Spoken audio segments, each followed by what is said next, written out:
Hello friends, I welcome you all to my YouTube channel CA Rahul Agarwal classes. Friends, आज की class में हम लोग अकाउंटिंग स्टैंडर्ड 4 पढ़ेंगे, contingencies and events occurring after the balance sheet date. तो आइए चलते AS4 पर। देखिए, सबसे पहला वर्ड इसमें आया कंटिजेंसी। कंटिजेंसी होती क्या है?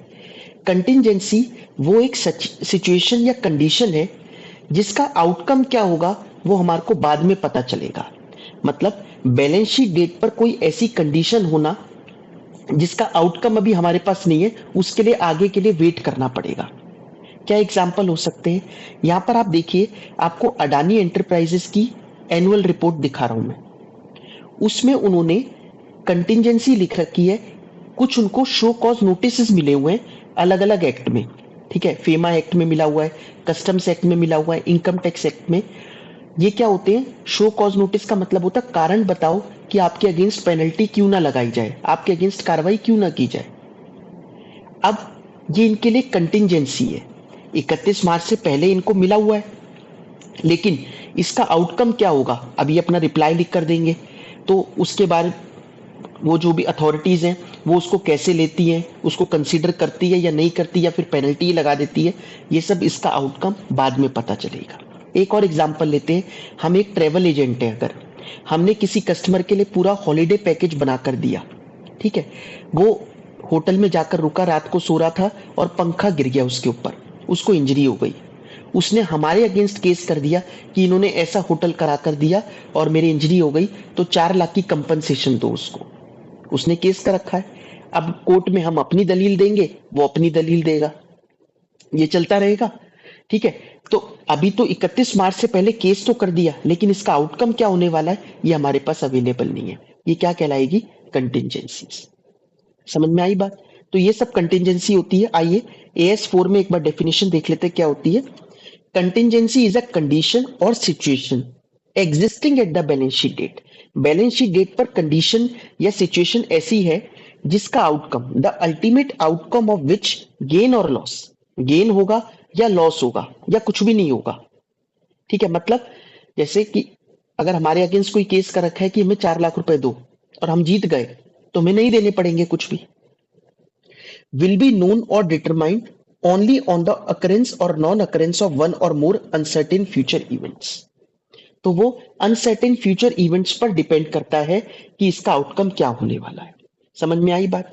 हमें करना क्या होता है, हमें 31 मार्च पर जितनी कंडीशंस या सिचुएशन ऐसी है जो कंटिजेंसी है, इसके एक एस्टिमेट बनाने पड़ते हैं। कब तक के? देखिए, 31 मार्च के बाद ऐसा तो है नहीं 31 मार्च को रात को ही बैलेंस शीट बनकर तैयार हो जाएगी और अप्रूव कर देंगे बोर्ड। ऐसा नहीं होता। बाद में 31 मार्च तक तो आप काम ही कर रहे हो, बिजनेस ही कर रहे हो। उसके बाद कुछ टाइम बाद बैलेंस शीट वगैरह तैयार होती है, बाद में फिर उसको बोर्ड अप्रूव करता है, ऑडिट वगैरह होता है। तो जब तक बोर्ड अप्रूव करेगा बैलेंस शीट को, और 31 मार्च से लेकर उस तारीख तक जब आपके बोर्ड ने, अब अगर कंपनी नहीं है कोई और अप्रूविंग अथॉरिटी है, तो वो जो भी अप्रूव कर रही है अथॉरिटी, जब तक उसको उसने साइन करे उस बैलेंस शीट पे, उस बीच में कोई ऐसी चीज हुई जिससे उसके आउटकम के बारे में आपको कोई सर्टेनिटी लगी। ठीक है, आपको कुछ ऐसा लगा कि नहीं, हमें लगता है कि अब ये लॉस ही होगा क्योंकि हम ये केस लगभग हार चुके हैं, तो फिर हमें क्या करना है, इसके लिए एक प्रोविजन बनाना है। समझ में आई बात? तो कहने का मतलब हमारे को क्या करना पड़ेगा, उस दौरान जब तक हमारी बैलेंस शीट अप्रूव हो रही है, उस दौरान हमारे पास क्या क्या सबूत और इकट्ठे हुए उस केस से रिलेटेड, वो देखना है। देखिए, बाद में चीज कंडीशन ही बाद में हो रही है, केस ही उसने 31 मार्च के बाद करा। अगर क्वेश्चन ये आ जाए कि उसने केस करा किसी कस्टमर ने हमारे अगेंस्ट 5 अप्रैल को, तो फिर वो existing at the balance sheet date नहीं हुई ना। हम AS4 में क्या डेफिनेशन पढ़ रहे हैं? Existing at the balance sheet date, इसलिए मैंने इसको अलग कलर से हाईलाइट किया हुआ है। बैलेंस शीट डेट पर वो एग्जिस्ट करनी चाहिए। ठीक है, बाद में हो रही है तब नहीं। हाँ, उससे रिलेटेड जो एविडेंस है वो हम बाद में देखेंगे कि अब हमारे पास कुछ ऐसी चीज आई क्या जिससे कि और पुख्ता हुआ वो जो हमारा केस था। ठीक है, अब उसके लिए क्या कर सकते हैं हम? एविडेंसेस इकट्ठे कर सकते हैं। मैनेजमेंट की जजमेंट होती है, मैनेजमेंट को क्या लगता है, ठीक है, उनकी क्या रैशनल थिंकिंग है, इस केस में क्या होना चाहिए। और इसके अलावा कई बार क्या है, हम किसी प्रोफेशनल की एडवाइस भी लेते हैं। जैसे हमारे अगेंस्ट जीएसटी वालों ने कह दिया, हम एक सेल करते थे प्रॉपर, तो उसमें ना कोई बाय प्रोडक्ट निकलता था, वो हम उसको ऐसे ही बेच देते थे किसी को भी। लेकिन जीएसटी वालों ने कहा नहीं, ये जो आप बाय प्रोडक्ट बेच रहे हो ये भी जीएसटी अट्रैक्ट करता है, इस पर आप जीएसटी कलेक्ट नहीं कर रहे, तो आपकी इतनी पेनल्टी और इतना जीएसटी का ये सब कुछ हमारे को उन्होंने नोटिस थमा दिया, ये डिमांड उन्होंने कर दी। अब हमने लेकिन किसी सीए से एडवाइस ली और उसने बताया कि नहीं, ये इसमें जीएसटी एप्लीकेबल नहीं होता, जो चीज ये आप जो आप बाय प्रोडक्ट बेच रहे हो।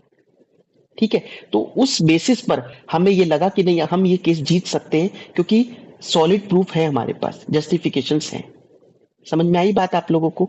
तो ये सारी चीजें हमारे को इकट्ठी करनी होती है। देखिए सेकंड पैराग्राफ में फिर आपको समझ में आएगा, estimates of the outcome and financial effect of contingencies. ठीक है, उसका क्या इफेक्ट होगा कंटिजेंसीज का, are determined by the judgement of the management, management की जजमेंट पर डिपेंड करता है। It is based on the information available up to the date on which the financial statements are approved, जब तक financial statements approve होती हैं, supplemented by experience of similar transactions, पहले भी ऐसे कोई नोटिस आए हुए हैं, उसका आपने जवाब दिया और वो मान गई अथॉरिटीज, तो ठीक है, फिर तो इसका मतलब पता है कि सॉलिड है केस, आप जीत सकते हो।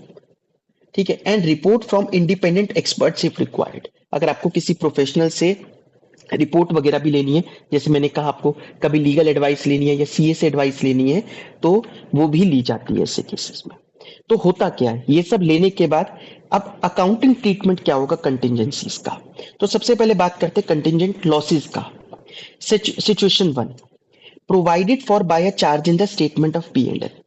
तो क्या कंडीशन है, कब हम इसको पी एंड एल में एक प्रोविजन बनाएंगे, प्रोबेबल दैट, ये प्रोबेबिलिटी हो गई कि future events will confirm that after taking into account any related probable recovery, अगर कुछ रिकवरी वगैरह होनी है वो नेट ऑफ करके, an asset has been impaired, हमारा कोई असेट इम्पेयर हो गया है, या liability has been incurred at the balance sheet date, या लग रहा नहीं लाइबिलिटी तो है, दिक्कत तो है, हम ये केस नहीं जीत पाएंगे, तो बेटर है इसका प्रोविजन ही बना लेना चाहिए। समझ में आई बात? तब हमें क्या करना पड़ेगा, उसके लिए प्रोविजन बनाना पड़ेगा। कंजर्वेटिज्म भी तो कहता है provide for all the anticipated losses, बस इस एएस ने ये कह दिया कि 31 मार्च ही नहीं, जब तक अप्रूव हो रही है आपकी बैलेंस शीट तब तक देख लो, कुछ 2-4 महीने और बढ़ा दिए बस उसने। ठीक है, वरना हमें कंजर्वेटिज्म में ये करते ही थे। एंड दूसरी कंडीशन क्या है, कहता है reasonable estimate of the amount of the resulting loss can be made, हम उस रिजल्टिंग लॉस का एस्टिमेट भी बना सकते हैं कि इतने अमाउंट का लॉस होगा। ठीक है, और हमें लगता है कि होगा, ये दोनों चीजें, हमें लग रहा है कि नहीं नुकसान तो होगा और अमाउंट भी पता है कितना होगा लगभग, तो फिर आप एक प्रोविजन बना लो। समझ में आई बात? सेकेंड सिचुएशन, दूसरी सिचुएशन क्या कहता है, provided by way of disclosure in the notes to financial statement. इस केस में आप प्रोविजन मत बनाओ, बस एक नोट दे दो अपने फाइनेंशियल स्टेटमेंट्स में कि ये हमारी कंटिजेंसीज हैं, इसका क्या होगा अभी हमें नहीं पता, बट कंटिजेंसीज तो है। ये यूजर्स ऑफ फाइनेंशियल स्टेटमेंट्स के लिए हेल्पफुल हो जाएगा। तो देखिए, इफ क्या कंडीशन है, इफ कंटिजेंसी एग्जिस्ट, कंटिजेंसी तो है but either there is no conformity of loss, अभी हम कह नहीं सकते कि लॉस होगा। पहली सिचुएशन तो वो थी ना कि नहीं भाई होगा ही लॉस लग रहा है, और या फिर estimate of the loss can not be made, हम एस्टिमेट नहीं बता सकते कितने का लॉस होगा, या तो ये नहीं पता भाई, ठीक है लग तो रहा है लॉस होगा, जैसे पहली सिचुएशन ही देख ले हम कि पता है हमें लग रहा है लॉस होगा लेकिन अमाउंट नहीं पता, तो प्रोविजन किस चीज का बनाए, फिर बना ही नहीं सकते, हमें सिचुएशन 2 में ही आना पड़ेगा। तो अगर मैं इस बात को कंक्लूड करूं तो कंटिजेंसी का मतलब समझ में आ गया, बैलेंस शीट डेट पे कोई ऐसी सिचुएशन है जिसका आउटकम बाद में पता चलेगा। ठीक है, अब हमारे को क्या करना है, जब तक हमारी ये बैलेंस शीट वगैरह अप्रूव हो रही है तब तक देखना है कि क्या लग रहा है आपको, अगर आपको लग रहा है कि हाँ लॉस होगा और अमाउंट भी पता है कितने का होगा, ठीक है, तो प्रोविजन बना लो। अगर इसके विपरीत सिचुएशन है तब फिर मत बनाओ, तब लेकिन एक नोट दे दो, ठीक है, फाइनेंशियल स्टेटमेंट में कि ये कंटिजेंसी एग्जिस्ट कर रही है। ठीक है, तो आइदर आपको नोट देना है या फिर आपको प्रोविजन बनाना है। और अगर आपको लग रहा है नहीं इतनी रिमोट चांसेस हैं कि बिल्कुल हम श्योर हैं कि होगा ही 99.99% कोई कंटिजेंसी नहीं होने वाली, तब मत प्रोवाइड करो फिर। ठीक है, नेक्स्ट देखिए, आगे कहता है provision for contingencies are not made in respect of general और अनस्पेसिफाइड बिजनेस रिस्क। ये जनरल रिस्क वगैरह जो होते हैं इंडस्ट्री में, उससे रिलेटेड प्रोविजन नहीं बनाए जाते। जैसे अगर हम लोग रियल एस्टेट कंपनी में हैं, हमारी रियल एस्टेट कंपनी है, अब इस इंडस्ट्री में लग रहा है कि सीमेंट के दाम बढ़ने वाले हैं या गवर्नमेंट जीएसटी बढ़ाने वाली है, इस पर टैक्सेस बढ़ने वाले हैं, तो इसके लिए हम कोई कंटिजेंसी नहीं है। ये तो जनरल रिस्क है, तो पूरी इंडस्ट्री में सबके पास सबके साथ होगा, वही आपके साथ होगा। ठीक है, तो अनस्पेसिफाइड या जनरल बिजनेस रिस्क के लिए हम लोग कंटिजेंसी नहीं बनाते, since they do not relate to conditions और situation existing at the balance sheet. ठीक है, existence and amount of guarantees, obligations arising from discounted bills of exchange, ये आप ज्यादातर कंपनीज की बैलेंस शीट में पाओगे। वहां पर उन्होंने नोट बना रखा होता है किसका, गारंटीज। अगर हमने किसी को गारंटी दी हुई है, जैसे कोई दूसरा पार्टी लोन लेती है और हम गारंटी देते हैं उसके लोन की कि ये रीपे कर देगा, तो अगर हमने कोई गारंटीज दे रखी है, बैंक गारंटी आपने सुनी होगी, बैंक गारंटी देता है। जैसे अगर हमने किसी कॉन्ट्रैक्टर को काम दिया, हम कॉन्ट्रैक्टर को कहते हैं बैंक गारंटी लेके आओ कि अगर हम ये जो एडवांसेस वगैरह आपको दे रहे हैं, अगर आप कहीं भाग गए इधर उधर, तो हम बैंक से रिकवर कर लेंगे, तो बैंक गारंटी देता है। हाँ, बैंक उससे कमीशन चार्ज करता है कॉन्ट्रैक्टर से, वो एक अलग चीज है। ठीक है, बैंक भी तो बिजनेस करने के लिए बैठा है। तो ऐसी कोई गारंटीज, तो बैंक की आप अगर एनुअल रिपोर्ट निकाल के देखो कि किसी बैंक की, तो वहां गारंटीज आएगा डिस्क्लोज उसमें, नोट्स में। Obligations arising from discounted bills of exchange, अगर हमने बिल्स ऑफ एक्सचेंज डिस्काउंट करवा रखे हैं, तो डिस्काउंट करवा रखे बैंक के पास जाके 11th में आपने बिल्स ऑफ एक्सचेंज पढ़ा होगा, हमने बैंक के पास जाकर डिस्काउंट करवा लिया। अब अगर जो ड्रॉई है जिसके अगेंस्ट ये बिल बनाया था वो तारीख पर नहीं पहुंचा, तो बैंक वाले उसको ढूंढने थोड़ी ना निकलेंगे, बैंक वाले मेरे अकाउंट से पैसा काट लेंगे। तो सिचुएशन तो है ऐसी, कंटिजेंसी तो है ही ये भी, इसलिए इसको भी generally disclose bye way of note, तो ये एक नोट के रूप में जनरली दिखाया जाता है। समझ में आई बात? Following contingencies are not covered in this AS, इस एएस में ये कंटिजेंसीज कवर नहीं होती। Liability of life insurance and general insurance enterprises, उनकी जो लाइबिलिटीज है। Obligation under retirement benefit plan, वो कवर नहीं होती। Commitments under long term lease contracts, long term lease contracts में जो कमिटमेंट है वो भी हम लोग इस AS4 में कवर करके नहीं चलते।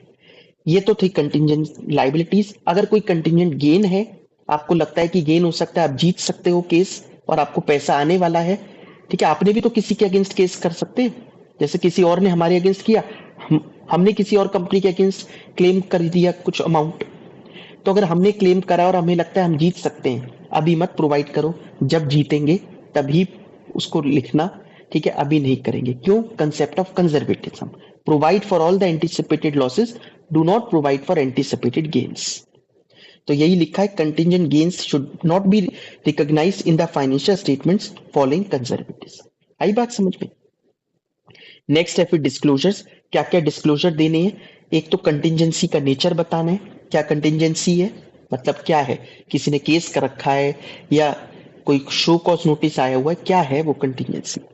Uncertainties which may affect future outcome, estimate of the financial effect और स्टेटमेंट डेट, या तो अमाउंट बताओ कितने का एस्टिमेट है, या फिर ये बताओ कि एस्टिमेट नहीं बना सकते हम, हमें नहीं पता अमाउंट का एस्टिमेट। यहाँ पर आपको हिंदुस्तान यूनिलीवर लिमिटेड कंपनी की एनुअल रिपोर्ट मैंने दिखा रखी है, देखिए इन्होंने कंटिजेंट लाइबिलिटीज दिखाई। Claim against the company not acknowledged as date, हमने इसको डेट नहीं बनाया क्योंकि ये सिचुएशन 2 हो गई। सिचुएशन 1 क्या थी, प्रोविजन बना दो। प्रोविजन कब बनाते हैं, जब लगे कि लगभग लॉस तो होगा ही होगा और अमाउंट भी पता हो कितने का होगा, तो प्रोविजन बनाते हैं। अदरवाइज ये सिचुएशन 2 है जिसमें नोट देते हैं। Income tax matters, indirect tax matters, ये सब इनके डिमांड आई हुई है, ये दिखा रखा है। लीगल एंड अदर मैटर्स, और कोई कस्टमर वस्टमर ने या किसी पार्टी ने हमारे अगेंस्ट वो करा हुआ है। It is not practicable for the company to estimate the timing of cash outflow if any in respect of the pending resolutions of the respective proceedings, as it is determinable only on receipt of judgments, decisions pending with the various authorities. ठीक है, और ये second point, the company does not expect any reimbursement in respect of above contingent liabilities, क्योंकि अगर expect करती ही कितना करना है तो फिर प्रोविजन ही ना बना लेती है। आई बात समझ में? ये थी contingencies, events occurring after the balance sheet date. Events occurring after the balance sheet date होता क्या है? देखिए, बैलेंस शीट डेट से जब तक हमारी फाइनेंशियल स्टेटमेंट्स अप्रूव करता है बोर्ड ऑफ डायरेक्टर्स, अगर बोर्ड नहीं है मतलब कंपनी की जगह कोई और ऑर्गेनाइजेशन है, तो जो भी अप्रूविंग अथॉरिटी उसको अप्रूव कर रही है, बैलेंस शीट डेट से लेकर उस डेट तक इस बीच में जो भी इवेंट्स हो रहे हैं वो हम लोग यहाँ पर डिस्कस कर रहे हैं। अब कुछ ऐसे इवेंट्स अगर होते हैं जिसकी कंडीशन बैलेंस शीट डेट पर एग्जिस्ट कर रही है, तो हमारे को हमारी असेट्स एंड लाइबिलिटीज की एडजस्टमेंट करनी पड़ेगी। लेकिन अगर कोई ऐसा इवेंट हो रहा है जिसका 31 मार्च तक मतलब पिछले साल से कोई लेना देना ही नहीं है, तब हम उसकी कोई एडजस्टमेंट नहीं करेंगे। बस ये सिंपल सी बात है। एग्जाम्पल, जैसे हम लोगों ने डेटर्स लिख रखे हैं कि हमारे को 25 लाख रुपए किसी कस्टमर से आने वाले हैं, लेकिन फाइनेंशियल स्टेटमेंट अप्रूव होने से पहले ही आपको उस डेटर के बारे में पता चल गया कि इसकी फाइनेंशियल कंडीशन बहुत बिगड़ चुकी है और इंसॉल्वेंट होने की कगार पर है। ठीक है, और आपने न्यूज वगैरह में सुना कि इसकी हालत बहुत खराब हो रही है। आपको लगता है कि आपके ये 25 लाख रुपए आ पाएंगे?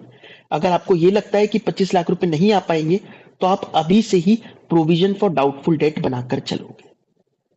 समझ में आई बात? तो ये चीज हो गई कि इवेंट हो तो बाद में रहा है बैलेंस शीट डेट के, लेकिन कंडीशन जो एग्जिस्ट कर रही थी बैलेंस शीट डेट पर उसको इम्पैक्ट कर रहा है। तो अब जब फाइनेंशियल स्टेटमेंट साइन हो रही है, डेटर लिखे हुए 25 लाख, लेकिन दिल में हमें भी पता है कि यार ये 25 लाख लिखे तो हैं, होने नहीं है रिकवर, तो फिर क्यों लिख रखा है? फिर ये ट्रू पिक्चर नहीं हुई ना बैलेंस शीट की। इस वजह से इसका प्रोविजन बनाते हैं।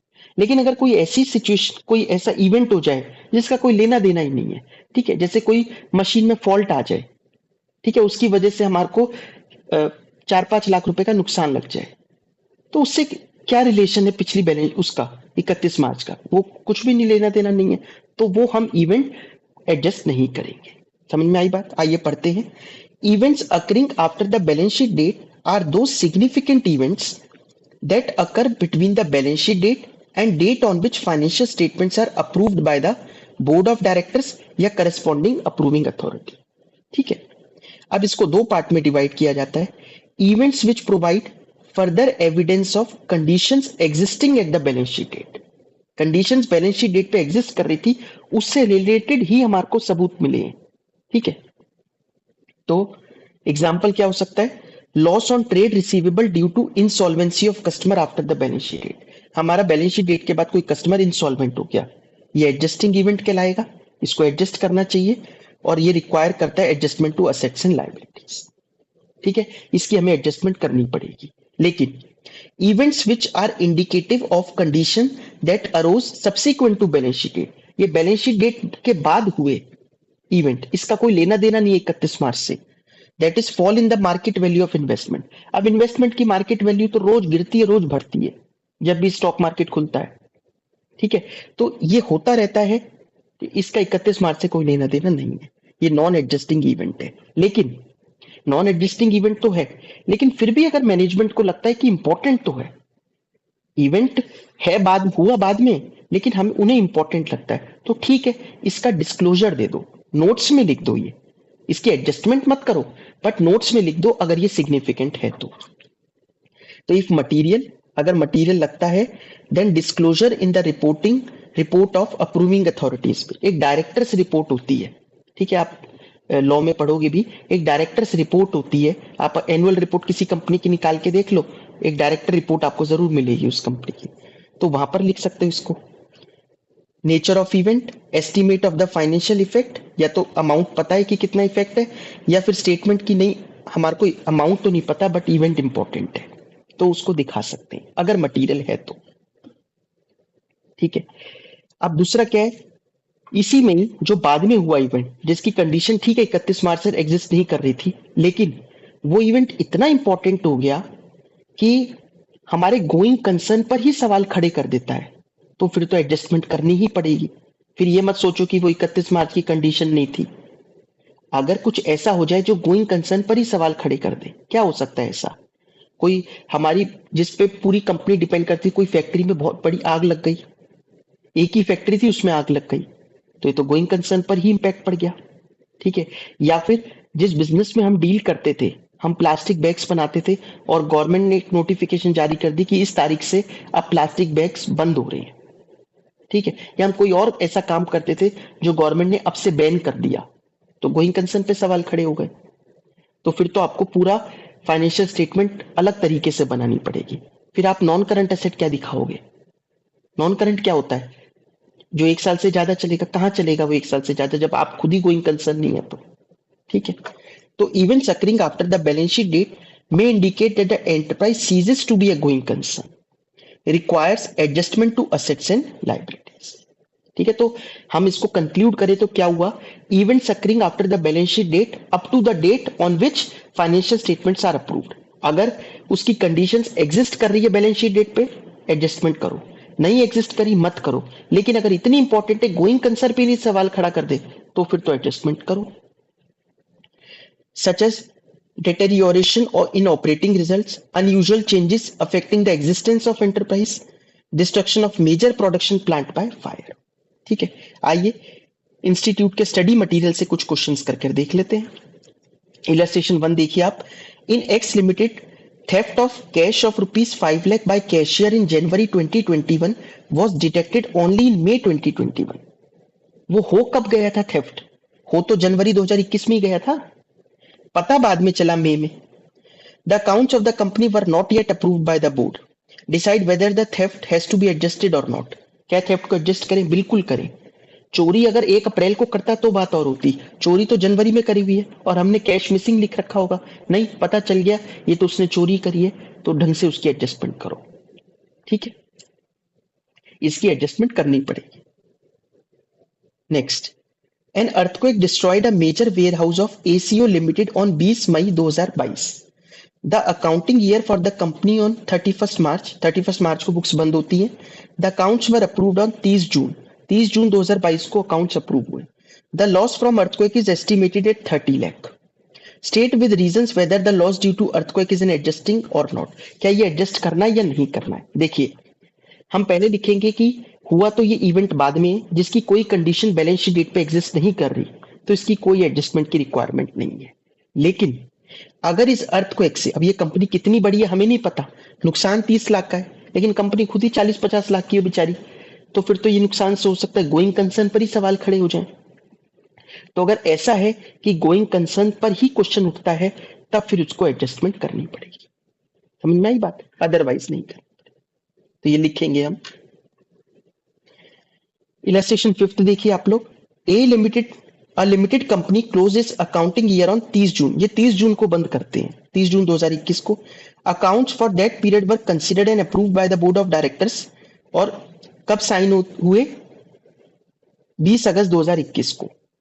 The company was engaged in laying pipeline for an oil company deep beneath the earth. While doing the boring work on 1 September 2021, it had met a rocky surface for which it was estimated that there would be been extra cost to the tune of 80 lakh rupees। 80 lakh रुपए और लगेंगे।